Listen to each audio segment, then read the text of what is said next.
Hey guys, Ashley Marie Bowden here with a very special guest. He has gone from the football field to the big screen. You have seen him on Ruthless, on P-Valley, on the Black Hamptons, but today he is in studio with us. Help me welcome actor and producer, Blue Kimble. Thank you for being here, Blue. That was good. Thank you. I'm glad I got your approval. You made me feel like I was somebody. You are somebody. I feel good now. We are so excited to have you. Fans know you from Thank you, so many Ashley. shows. Yeah, of course. I'm so excited to have you here.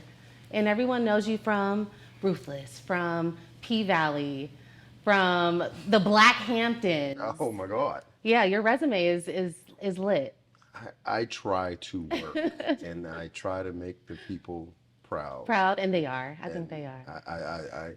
I do my best. I just want to make everybody happy. Yeah. That's what it's all about. And yeah, I think everyone. You know, you try to represent for the culture. Right. Yeah. Right. So your journey, your trajectory has been very unique. You actually started off as a professional athlete and transitioned into acting. Take us back to that pivot moment where you had that spark of inspiration to go from the field to in front of the camera. How did that come about?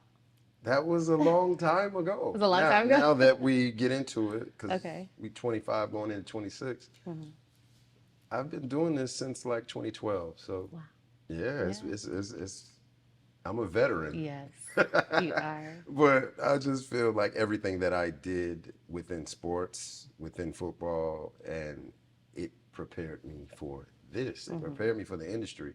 And at the time, you don't realize it, but the two worlds are so much alike. Right. You know, so synonymous. The hard work, the dedication, having to, you know, work on self mentally, physically, preparing to lose because you're going to get told no a million times before you get told yes. Right. And that's the same thing with football and sports. You have to learn to lose so you can win the next game. And all of that is the same thing with this. So you feel like everything from that journey prepared you for your current Yeah.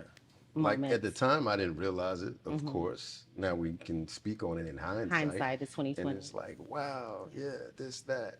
All the things that I learned from football is what made me so successful Yeah. in the acting game. So in the industry. what football team were you playing for? How did that? Whoa, ma'am. That does sound No, a I'm just little. No. I'm like I said, this was so many years ago. Almost like, wow. Almost 15, 20 years ago. Like I said, but no. Initially the Buffalo Bills. Okay. That's who I was trying to make the team. And it's like I said, it's not that I was a superstar Okay. within football. It doesn't work like that. NFL stands for not for long. Yeah. Literally, you're always trying to get to the next level. And it's the same thing within this game. I was trying to make teams Right. and have a staying place on a team instead of getting shuffled around. Yeah. So it happens like that. And then you got to go through injuries and being hurt and not rehabbing well. Like it's a whole world within the sports that's not glamorized at all. The parts that you don't see. Yeah. You only see the superstars. What was the first opportunity, the first acting opportunity that you got from that transition, from transitioning from football to acting? Yeah. Like I said, you come into this acting world green. I was super green. I never initially had this on my radar. It was something that I just fell into. So you start doing student projects and little things like that. But that's the point, that they were still choosing me. You have to be chosen. When you audition, there's still 100 other people going out for those roles. And I kept getting chose on those little projects. And I'm like, okay, maybe I have something here. And then I booked bigger things like The Game at the time, which was one of the biggest shows out. And then you got paid for doing this, you know, what we do and have fun with as an actor in the acting classes and the craft. And then you look at a check and you're like, oh, Right. they're going to pay me I'm to onto do something. this. This is what I'm doing. Yeah. I'm going to put all my cards in this right now. I'm going to gamble on myself and do this, because at that time it was new, it was fresh, it was something different. I was having fun, and that's what people would say, like, "Hey man, you ain't no damn actor. you black and you from Atlanta, you from the streets. All the stereotypical things that they say about us. So going through that transition and people taking it as a joke and not even acknowledging the trajectory of what it could become. And then I get to this point in hindsight, Yeah. and all those same people asking me for money now. Not with their Right. hands And I out. already told you I'm broke, you know. Right. But everybody, because you're on TV now, the same people, oh man, rooting you on. But at one point, no one took it serious. Yeah. So for it to become my entire life now from something that was a joke or something that we fell into by mistake, Yeah. it's just crazy. That's And beautiful. God. Yeah, That's that's the blessing. That's the universe. Yes, ma'am. Now, speaking of the craft, your role, let's talk about your role as Andrew in Tyler Perry's Ruthless. That is quite an intense role, and I feel like it really shows your range as an actor. What is the preparation process like for you in getting ready for a role like that? And are there any challenges that you encounter with that? Working with Tyler Perry is insane in a good way. Yeah. Because, like I said, it pushes you to levels that you're not accustomed to, because we film so much and so fast, and you have to put yourself into the characters. Like you said, Andrew is a lot of things that I'm not. You know, he's an Army vet, he's an FBI, he's undercover, he's this and that. And then at some point, he actually became a killer. So these different levels of ranges are things that I'm not, but you have to throw yourself into the character. So it pushes yourself to tap into emotions and rage and different things that you normally don't. Like you see me, I'm smiling Yeah. and I try to keep good positive energy. Andrew hasn't smiled in a long time. Right. Right. That And you're cat- very your energy is very Yeah. open and friendly. Right. Yeah. That character is the total opposite of that. So the range and the different levels that you have to tap into, I like it. Okay. And you guys just finished filming season 6, is that correct? Yeah. What can fans expect from the new season? Insanity. Okay. More questions that need to be Answered. answered, Oh my and goodness. more questions that you didn't even know you had, and the roller coaster ride starts all over again, because you think you're coming to the end of the ride, and here we go. Tyler Okay. Perry throws in another Any teasers? another loop. Any teasers about Andrew you can share with us? Yeah. What is it? Andrew is gonna surprise you this season. Okay. There's gonna be a big surprise for Andrew this season. Now, the shows that you've worked on, I feel like they all have different vibes, like such Right. different vibes. In the Blackhamptons, there's an intensity to it. In P Valley is very raw and gritty.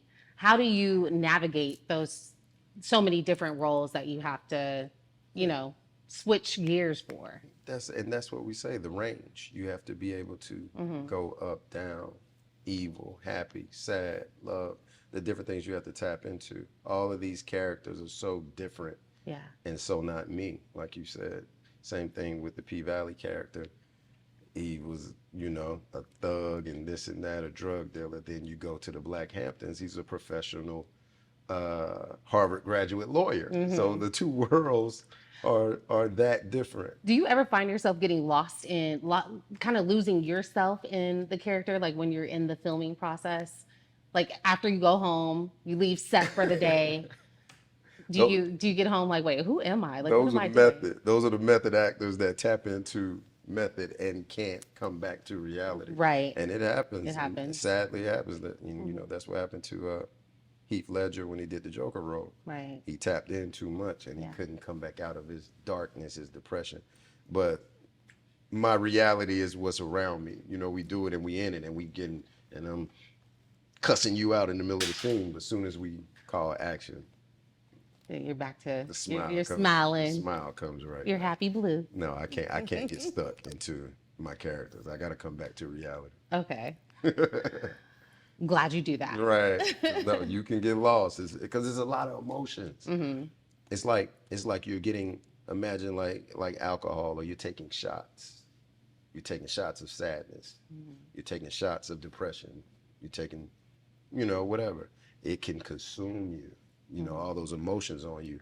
And sometimes you do have to get them off. Yeah. So if you can't gravitate and get back to the actual reality, you Yeah, can it get can happen. intoxicated. Yeah.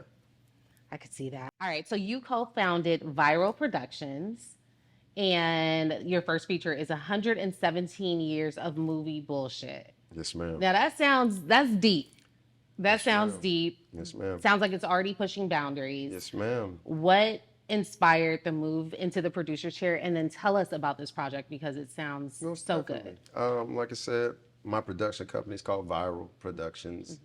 And 117 Years of Movie Bullshit is the first production that we released. It's in the film festivals right now. And we have a couple awards pending. So, Congratulations. yes, ma'am. I'm very excited about it. And the timing of it is just perfect. Just taking back the narrative of our culture and being able to tell our stories. That's what it's about, because no one can tell Black stories except us. If we're going to tell the story of Black love, it has to be us. Absolutely. No one else can depict Black love except Yeah. me and you. Same thing about the narrative of anything else. We've been depicted as drug dealers, basketball players, deadbeat fathers, everything else that is negatively a stereotype for Black people on camera, on film, on TV.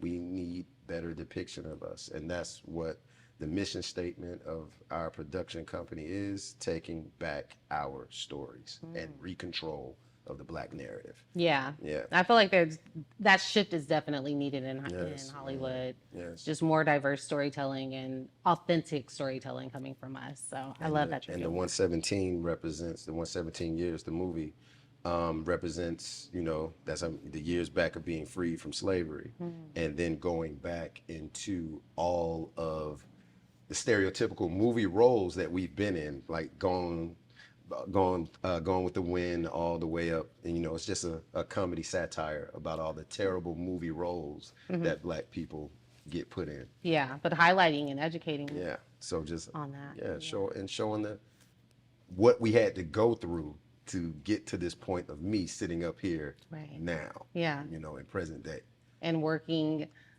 to carry the torch for Yes. the next generation. Absolutely. Yeah. Yes, ma'am. All right. So how do you balance doing the production work and being on camera? And then do you have a preference? Like, do you like to be on camera more or do you like to be behind the scenes more? It's just a growth.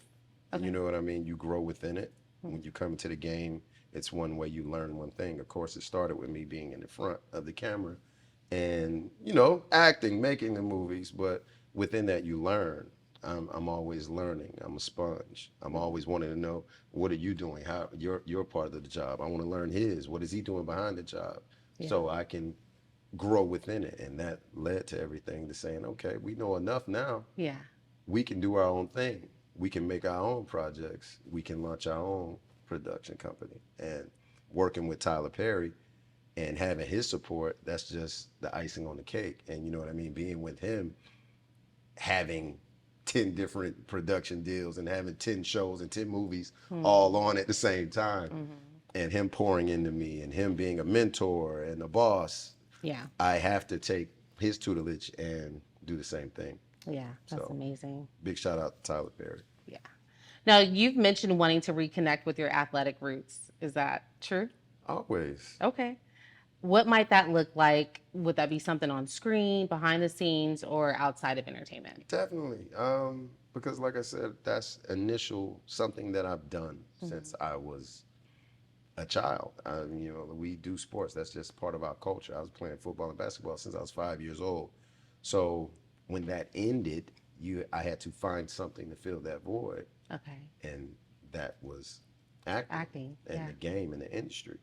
And acting initially, which was a joke, and everybody laughed about it and said, boy, you ain't no actor.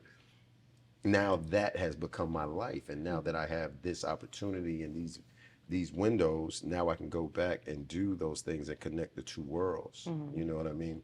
Definitely want to do a documentary focusing on, it's already in the pre-stages. It's going to be a documentary focusing on the PTSD that you people have from being a football player, from being a basketball player, from being an athlete, and then it's over. Mm, What do you do after?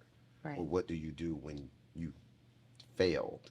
When you were a success and everybody, you were the man, and now you're not. Yeah. What's next? And a lot of people don't transition to the next thing, and it leaves them in a very depressed state. Right. So, like I said, I was able to transition to this world, and it became my life. But that's what we want to focus on, you know. I think that's a good story to tell. It's It's a dope needed. because a lot of people don't realize that. You know what I mean? Just think about it. At one point, it's Ashley. She was the best basketball player ever, and she went off to L.A. But then she failed Right. because she's not Ashley, the big bad basketball player anymore. Now she's back home. Right. Yeah. What is she doing? How do you? What is she doing selling Starbucks?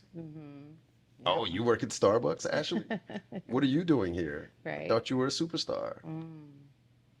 Yeah. And it happens more times than not. Right. It's a big situation, big issue that we have never highlighted. So Yeah. I think that's a great story. If you look 5 years ahead, what do you want the name Blue Kimble to mean or represent in Hollywood? What do you want your brand to be? a curator of the culture. Ooh.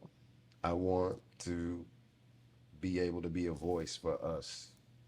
And I want everything that we're doing within the productions and everything going forward to highlight our stories and to make them for us.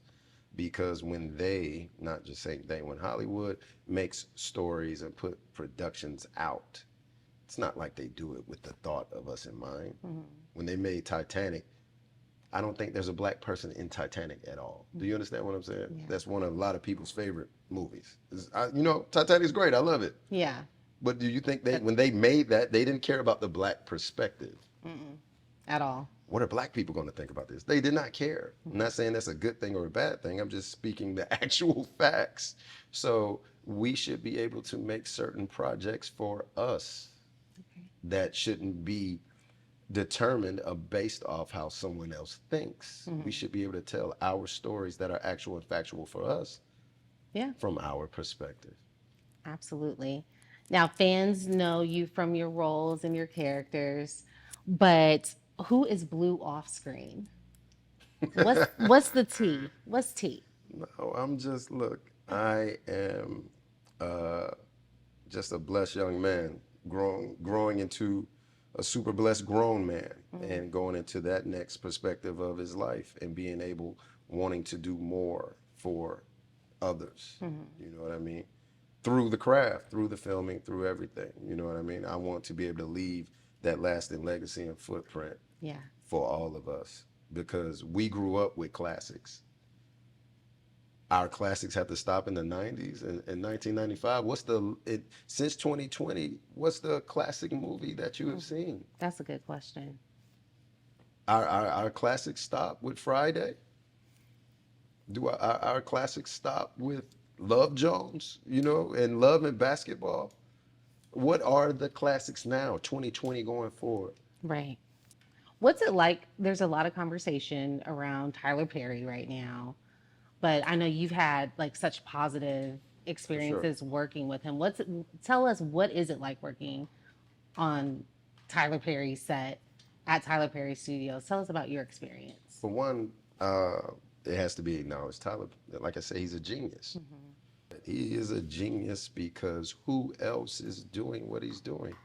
Like I said, who else has multiple production deals right now like he does? Right. BET, Netflix, Amazon.